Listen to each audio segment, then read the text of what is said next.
कांग्रेस का असली चेहरा आया सामने। लड़कियों की सम्मान की बात बस छलावा, आसिफा के दोषियों के साथ हाथ।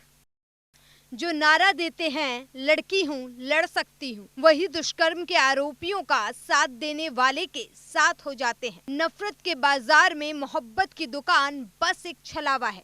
असली मुद्दा तो सिर्फ और सिर्फ चुनाव है। जम्मू कश्मीर के विधानसभा चुनाव के लिए कांग्रेस के उम्मीदवार की लिस्ट ने साफ कर दिया है कि कांग्रेस सिर्फ दिखावा करती है। उसकी पार्टी और दूसरी किसी और की पार्टी में कोई फर्क नहीं है।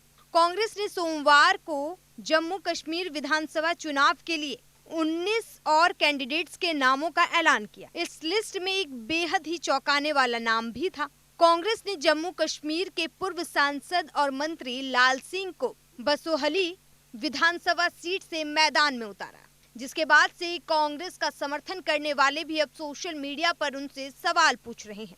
आखिर कौन सी लड़की हूँ लड़ सकती हूँ का नारा प्रियंका गांधी दे रही थी और कैसी मोहब्बत की दुकान राहुल गांधी खोल रहे हैं। आपको बता दें कि लाल सिंह ने कठुआ दुष्कर्म के आरोपियों के समर्थन में तिरंगा रैली निकाली थी। वैसे ये पहली बार नहीं है जब कांग्रेस ने किसी पूर्व बीजेपी नेता को टिकट दिया हो। लोकसभा चुनाव में भी कांग्रेस ने लाल सिंह को ही टिकट दिया था।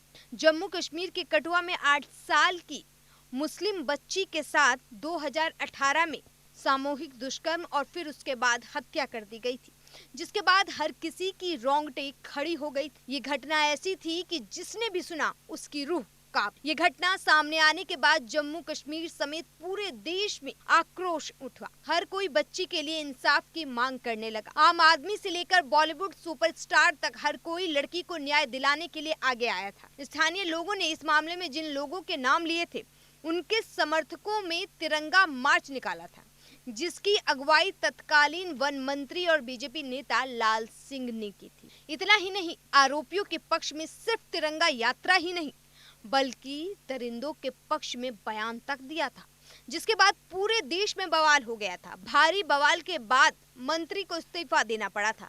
अब कांग्रेस ने लाल सिंह को टिकट दिया है तो मुस्लिम नेता कांग्रेस की नीति पर सवाल उठा रहे हैं। सोशल मीडिया पर जमकर कांग्रेस पर हमला बोला जा रहा है। साल 2019 के लोकसभा चुनाव के इलेक्शन से पहले लाल सिंह कांग्रेस में शामिल हो गए थे। तब गुलाम नबी आजाद की पार्टी समेत जम्मू कश्मीर की तमाम पार्टियों और मुस्लिम धर्मगुरु कांग्रेस की आलोचना कर रहे थे। डेमोक्रेटिक प्रोग्रेसिव आजाद पार्टी ने कहा था कि कठुआ में 8 साल की आसिफा के दुष्कर्मियों का समर्थन करने वाले लाल सिंह का स्वागत करना राहुल गांधी और प्रियंका गांधी के लिए बेहद शर्मनाक है। वहीं अगर लाल सिंह की राजनीति की बात करें तो चौधरी लाल सिंह जम्मू कश्मीर में पीडीए बीजेपी गठबंधन सरकार में जम्मू कश्मीर के वन और पर्यावरण मंत्री थे। वो डोगरा स्वाभिमान संगठन पार्टी के संस्थापक चीफ भी थे। चौधरी लाल सिंह ने अपना राजनीतिक जीवन एक छात्र नेता के रूप में शुरू किया था। 1996 में जम्मू कश्मीर विधानसभा चुनाव में वो बसोली निर्वाचन क्षेत्र से विधायक चुने गए। 2002 के जम्मू कश्मीर विधानसभा चुनाव में वो एक बार फिर विधायक चुने गए।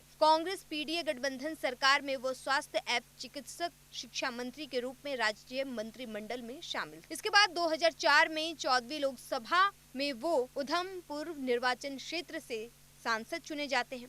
2009 में वो फिर से सांसद चुने गए। साल 2014 में उन्होंने कांग्रेस से नाता तोड़ बीजेपी का दामन थाम लिया और फिर पीडीए बीजेपी गठबंधन सरकार में मंत्री बने, लेकिन साल 2019 के लोकसभा इलेक्शन में हार गए और 2024 लोकसभा इलेक्शन के वक्त कांग्रेस में शामिल हुए। Bureau report, news 1 India.